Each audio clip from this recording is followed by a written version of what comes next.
नमस्कार, मेरा नाम आलोक है। आप देख रहे हैं बिहार के सबसे बड़े YouTube news channel live cities को। एक बार फिर से जीतन राम मांझी ने सरगर्मियां बढ़ा दी हैं महागठबंधन के अंदर। कल कोर कमेटी की बैठक हुई थी जीतन राम मांझी के आवास पर। सीधी तस्वीरें आप वहीं की देख रहे हैं, किस तरीके से जीतन राम मांझी अपने सभी कोर टीम मेंबर के साथ बैठे हुए हैं, मंथन कर रहे हैं लोकसभा चुनाव को लेकर के। उसके बाद उन्होंने पत्रकारों से बातचीत करते हुए कह दिया है कि रालोसपा से कम सीटें उन्हें मंजूर नहीं है, क्योंकि महागठबंधन में सबको सम्मानजनक सीटें मिलनी चाहिए। सम्मानजनक सीटें, आपको याद होगा, ये वो शब्द है जिस शब्द को पकड़कर उपेंद्र कुशवाहा एनडीए से महागठबंधन में आए थे। उन्हें भी सम्मानजनक सीटें चाहिए, तो जीतन राम मांझी को भी सम्मानजनक सीटें चाहिए।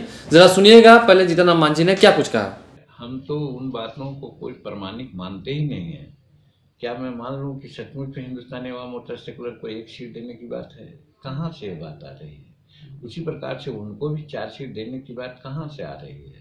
अगर कहीं से आ रही है, अगर सच्चाई है, तो इसीलिए तो कल हम लोगों ने कहा कि यदि किसी को 2 सीट मिलती है तो हमको 3 मिलना चाहिए, किसी को 4 मिलती है सीट तो हमको 5 मिलना चाहिए, और उसके बाद हम लोग संतुष्ट होंगे। और स्वाभाविक है, जो काम किया है, जिसका आधार है, वो अपना रहेगा, अपना शेयर लेगा। और यदि नहीं मिलने की बात होती है तो फिर 18 तारीख को हम लोगों का राष्ट्रीय कार्यकारिणी की बैठक है।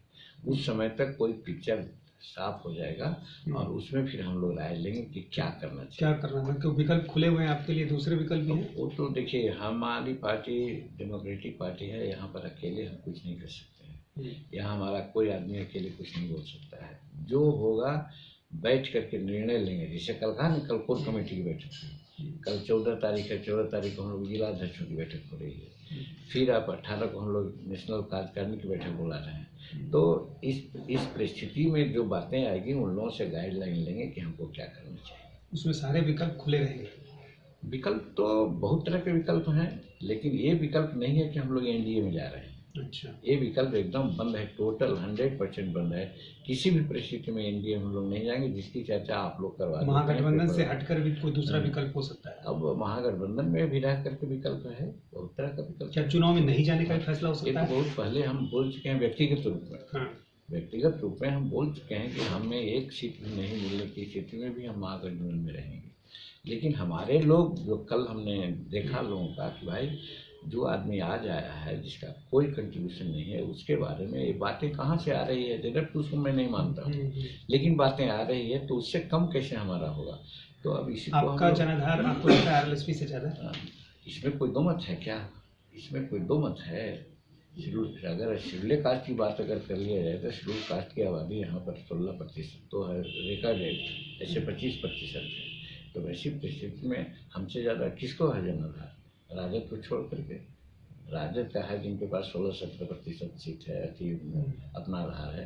उसके बाद तो शेड्यूल कास्ट कांग्रेस को। आपने सुना लोकसभा चुनाव से पहले किस तरीके से जो सरगर्मियां हैं वो बढ़ने लगी हैं। एक तरफ कांग्रेस जो 3 राज्यों में जीत चुकी है, उसका भी कहीं ना कहीं मनोबल बढ़ा हुआ होगा।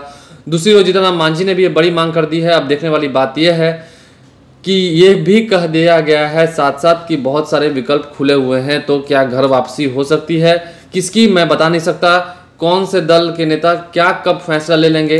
हालांकि 18 तारीख को राष्ट्रीय कार्यकारिणी की बैठक है जीतन राम मांझी के आवास पर। फिलहाल 2 बड़े झटके जो लगे थे जीतन राम मांझी की पार्टी हिंदुस्तानी अवाम मोर्चा को, वो उन्होंने सहन कर लिया है। प्रदेश अध्यक्ष विशन पटेल और प्रवक्ता दानिश रिजवान का इस्तीफा जो है वो मंजूर कर लिया गया है। इसकी भी जानकारी कल दे दी गई है।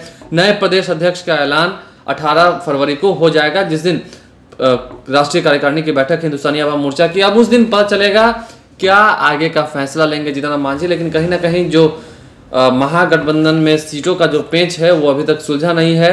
कब तक क्लियर कर लिया जाएगा? हालांकि ये दावा किया गया था कि मकर संक्रांति के बाद इस दावपेच को क्लियर कर लिया जाएगा। आज करीबन 1 महीने से ऊपर का समय बीत चुका है मकर संक्रांति के, लेकिन अभी तक ना सीटों का पता चला है, ना ही किसी दल के नेता का पता चला है। कौन से कैंडिडेट कहाँ से लड़ेंगे, इसका भी कुछ फाइनल अभी तक नहीं हुआ है। कब होगा, क्या होगा, कैसे होगा, ये तो खैर भविष्य के घर में छुपा हुआ है। लेकिन उन सारी खबरों से लाइव सिटीज जरूर आपको रूबरू आता रहेगा। यदि अभी तक आपने हमारे चैनल को सब्सक्राइब नहीं किया है तो जरूर सब्सक्राइब करें। साथ साथ फेसबुक पेज भी लाइक करें, ताकि हर छोटी बड़ी खबरों की नोटिफिकेशंस आप तक सबसे पहले पहुंच सके। धन्यवाद।